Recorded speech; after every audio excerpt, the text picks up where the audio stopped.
So imagine you're at the doctor, right?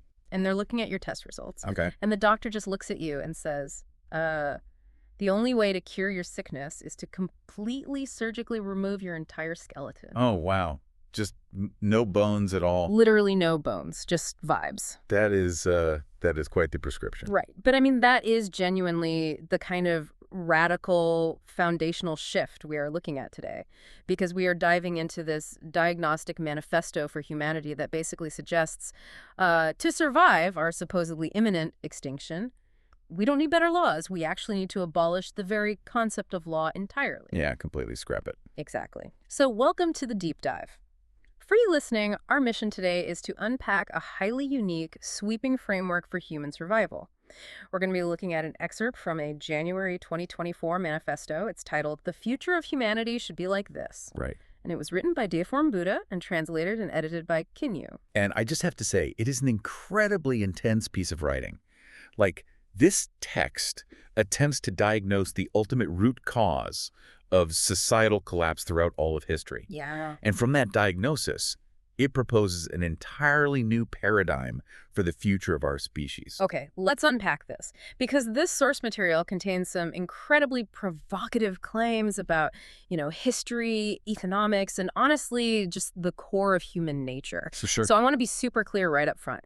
Our goal today is not to endorse these viewpoints, nor are we here to condemn them. Right, we're just mapping it out. Exactly. We are here as impartial guides to map out the author's fascinating internal logic. Yeah. We really just want to understand the architecture of this specific worldview, how its mechanisms supposedly work, and what it asks of us as individuals. And the core tension of this worldview, it hits you immediately. The text argues that the key to humanity surviving isn't technological innovation or a greener global economy or even more equitable social justice. Yeah. The proposed solution is literally dismantling the entire external regulatory structure of civilization and replacing it with an internalized 800 value system. It is a massive, dizzying pivot from how we normally think about progress. But to understand this author's vision of where we need to go, we first have to really understand their highly specific view of where we've been. Right. The text sets the stakes by claiming humanity has already fallen apart multiple times. Specifically, it asserts that archaeologists believe humanity has faced mass extinction exactly 4 times. What's fascinating here is the underlying cause the author assigns to these past extinctions. It is a total departure from the standard scientific theories that you and I are used to hearing. Right, because normally you think of physical stuff. Exactly. When we think about historical mass extinctions, we immediately think of physical catalysts, like asteroids slamming into the crust, massive ice ages freezing the continents. Super volcanoes blocking out the sun, that kind of thing. Yeah, exactly. But the author claims the primary reasons for these 4 previous extinctions were entirely internal. They were driven by what the text calls the overall spiritual degradation and dimming of human heart. Okay, spiritual degradation and the dimming of human heart. I mean, those are highly poetic terms, obviously. Very poetic. But honestly, from an analytical standpoint, they sound pretty vague.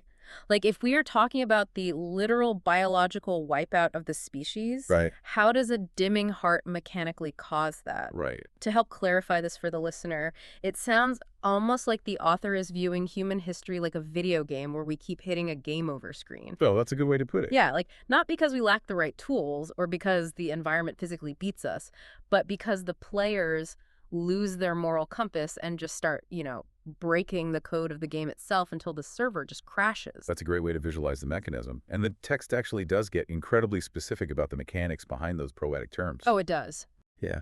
It defines the core factors of this spiritual degradation as a combination of 3 highly destructive behavioral patterns. Okay. So you have the pursuit of sensory pleasures, the relentless quest for power, and the cutthroat competition for survival resources. Okay, so we aren't just talking about a vague sense of being bad. The author is identifying a highly specific chain of events here. It's essentially hedonism, authoritarianism, and resource hoarding. Exactly. When those 3 behaviors peak, society degrades. And then the author pairs that degradation with the dimming heart. And how do they define that? According to the text, a dimming heart is mechanically defined as a disregard for the creator. And crucially, a complete lack of appreciation for natural resources and for life itself, which they spell out in all caps, LIF. Okay, so if we put that causal chain together, the author's historical X-ray basically shows that humanity wipes itself out whenever we become completely obsessed with our own immediate pleasure and power, and simultaneously lose all respect for the natural limits of the world around us. We essentially just consume ourselves to death. The moral failure triggers a literal physical collapse. That is the exact mechanism of extinction in this framework. The internal rot becomes an external catastrophe. Wow. And understanding this cyclical historical pattern is really the master key to understanding why the author believes our current modern society is in extreme, immediate danger right now. Because we are hitting those exact same patterns. Precisely. We aren't just coasting along in a period of extended peace, right? The text argues that current human society is teetering on the cliff of spiritual degradation and dimming hearts yet again. Teetering on the cliff, meaning we are standing right at the edge of extinction number 5. Yes. The text explicitly describes it as an imminent crisis. Okay. The author draws a direct, unblinking parallel between the internal conditions that caused the past 4 extinctions and the specific celebrated symptoms defining our global society today. The symptoms today being... Well, the author lists them out very clearly. They cite an obsessive pursuit of wealth, boundless greed, extravagant squandering, insatiable desires, and a frenzy for competing for survival resources. Right. The text states that these exact behaviors are currently at levels comparable to those preceding the 4 previous human wipeouts. So what does this all mean for you, the listener? I mean, a lot of people worry about the future. We worry about AI taking jobs or, political polarization or supply chain issues. Sure.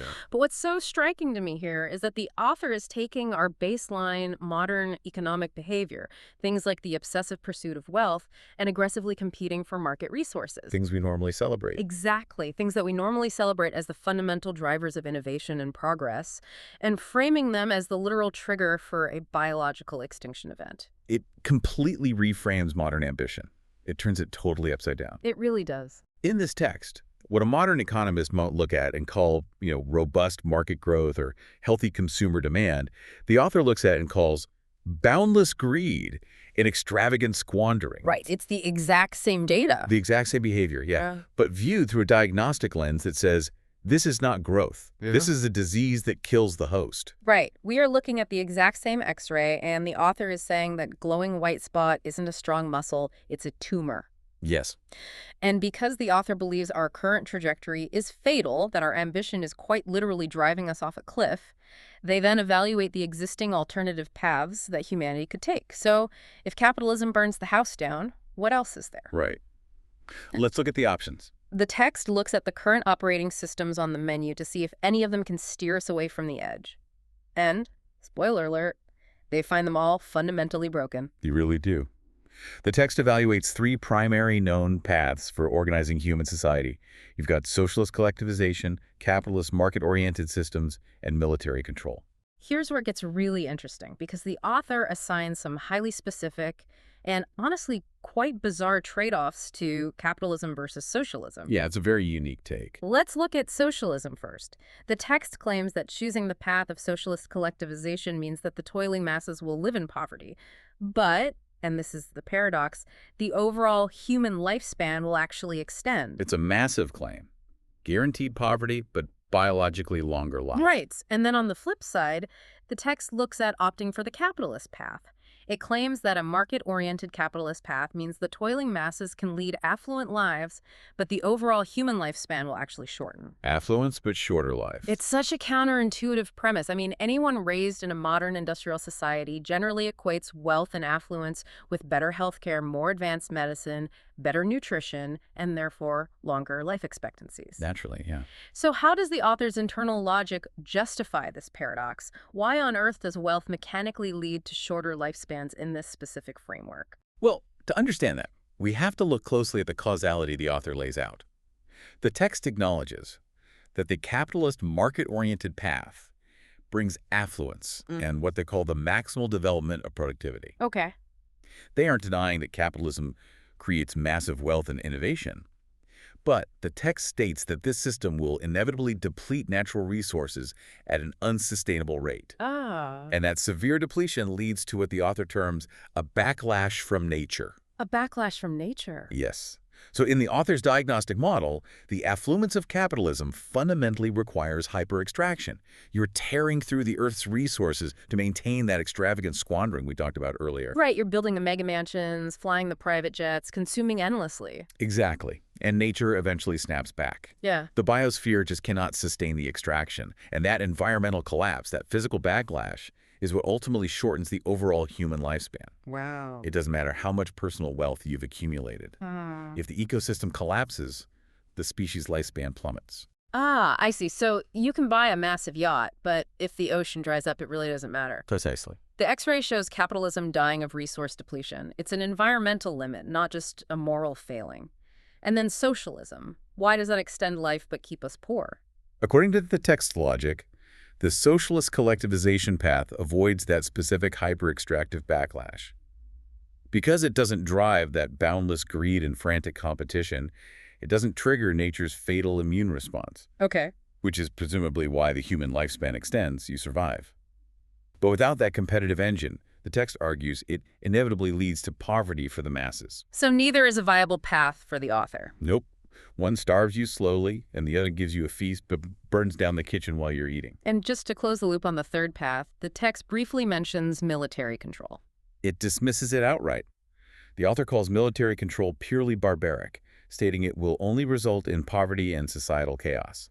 Okay, so no paradox to unpack there, just a total dead end. None at all. So, if socialism means inevitable poverty, capitalism means a fatal backlash from nature, and military control just means barbaric chaos. What is left? Like, if all the standard operating systems of modern civilization are fatal, what exactly is the third option that doesn't trigger this dimming heart? This is where the text introduces a completely new paradigm, which the author calls Schuffing-style communism, presenting it as the singular, most ideal path for the future of humanity. I need to jump in right here to clarify a crucial point from the text, because obviously the word communism carries a massive, heavy amount of historical baggage. Absolutely. And the author explicitly states, like, they go way out of their way to emphasize that this is not the communism advocated or practiced by Marx, Lenin, or Mao Zedong. This is entirely distinct. It is specifically Schuffing-style communism. If we connect this to the bigger picture, the claims the author makes about the mechanics of this specific system are staggering. The text states that Schuffing-style communism has actually already been practiced on Earth for 15 years. Wait, hold on. 15 years? 2 years. Where? How? That is wild to think about. We aren't just talking about a theory sketched out on a whiteboard. They are claiming a 15-year pilot program is actively running right now. Exactly. They assert it is a proven, functioning reality. And building on that 15-year trial, the text claims that this system can permanently solve nearly 90% of the structural challenges humanity currently faces. 90%? And look at the specific examples the author calls out to represent that 90%. They claim it can permanently solve territorial disputes between nations and elder support issues. Think about that for a second, if you're listening right now.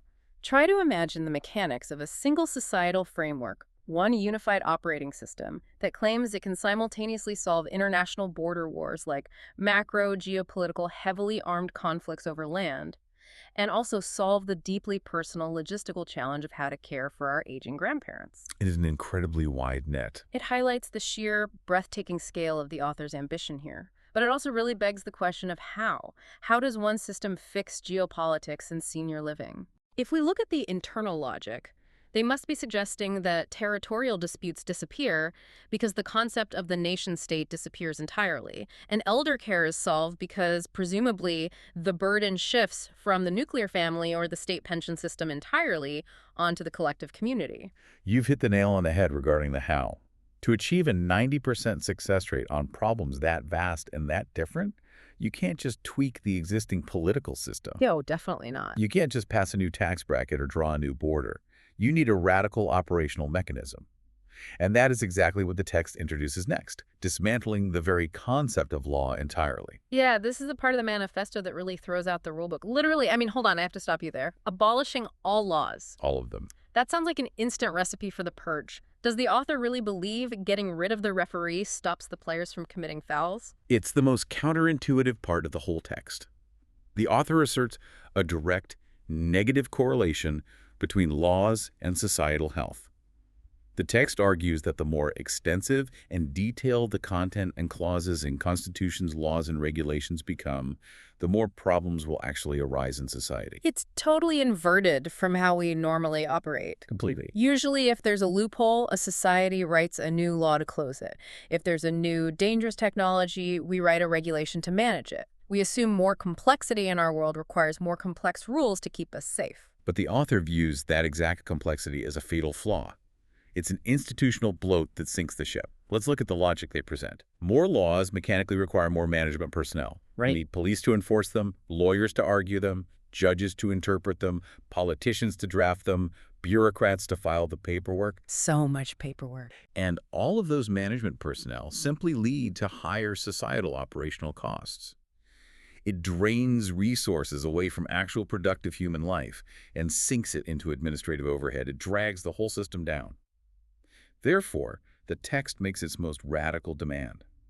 All constitutions, all laws, and all regulations must be completely abolished. Actually, let's think about that for a second. The solution is obviously extreme, but their diagnosis of institutional bloat is incredibly sharp. It is. Think about how much of our modern economy is just compliance. Think about the billions of dollars and millions of hours spent on tax audits, HR disputes, endless litigation, the sheer friction of modern bureaucracy.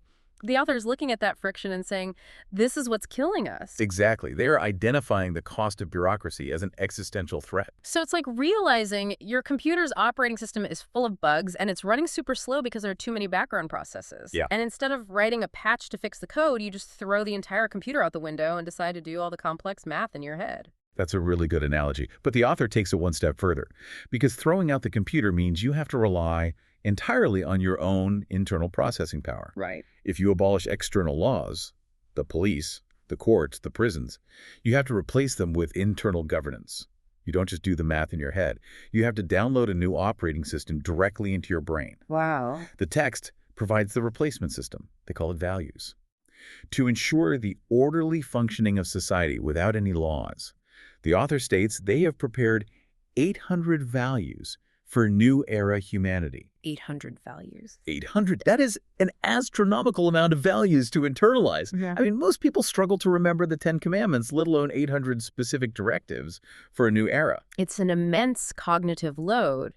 And the author acknowledges that human beings, in our current state of spiritual degradation, aren't just going to naturally adopt 800 new values overnight. Right, because we are too greedy, too competitive, according to the text. Exactly. So, to make this work, to actually live a happy life and ensure the continued existence of humanity, the text insists that all humans must undergo a mandatory spiritual purification. And conveniently, the author mentions they have also prepared the specific course for this spiritual purification. They have the entire curriculum ready to deploy. But this raises an important question, perhaps the deepest philosophical question of the entire text. Look at the immense psychological leap the author is demanding. Yeah. They're proposing we replace all external enforcement. The threat of going to prison, the legal enforcement of business contracts, the authority of the state to collect taxes, with perfectly internalized shared moral values achieved through a global course in spiritual purification. It's an incredibly high-stakes gamble on human nature. You're betting the entire survival of the human species on the idea that every single person globally can be purified enough to perfectly self-regulate based on these 800 specific values. And if they can't self-regulate, if someone decides their desire for power is stronger than value number 402, without laws, the safety net is completely gone. There are no police to call. So if we step back and look at the whole picture, we've gone on quite a journey today. We really have. We've explored a manifesto that tracks humanity's historical diagnostic chart through 4 past spiritual extinctions. It diagnoses our modern celebrated ambition, our obsession with wealth and resources, as the fatal trigger for a 5th imminent extinction. Right. It explicitly rejects both the slow poverty of socialism and the hyper-extractive environmental backlash of capitalism. And as a solution, it proposes a supposedly 15-year-old framework called Suofeng-style communism that seeks to completely abolish all written laws globally in favor of 800 perfectly internalized values and a massive course in spiritual purification. It is a sweeping, absolute vision for a totally new human reality. It leaves zero room for the institutions we currently rely on. And as we wrap up, I want to remind you why engaging with a text like this matters. Even if you hear this and think the framework is completely extreme or totally impractical, engaging with radically different perspectives is like a hardcore workout for your critical thinking. Absolutely. It forces you to actually examine the hidden costs of our own economic and legal systems. When the author points out the heavy, draining societal costs of our massive legal bureaucracy, or the very real environmental backlash of boundless greed, it holds up a harsh mirror to the way we live right now. You don't have to agree with their 800 value solution to recognize the very real symptoms they are diagnosing. Absolutely. Yeah. A diagnostic X-ray can be incredibly insightful, even if you refuse the surgeon's radical prescription. And I want to leave you with a final thought to mull over, building on the core premise of this text. Yeah, let's hear it. Let's say we did it. Let's say a society actually managed to abolish all written laws, throw away the constitutions and the rule books, and rely entirely on these 800 shared internalized values. Who decides what happens at the moment?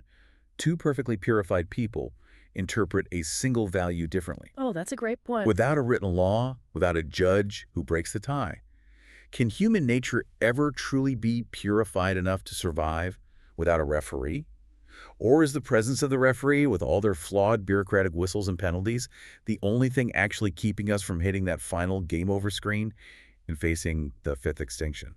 Something to think about the next time you see a jagged line on an X-ray and wonder if the fix is really as simple as a cast or if the whole system needs an upgrade. Thanks for taking the deep dive with us today.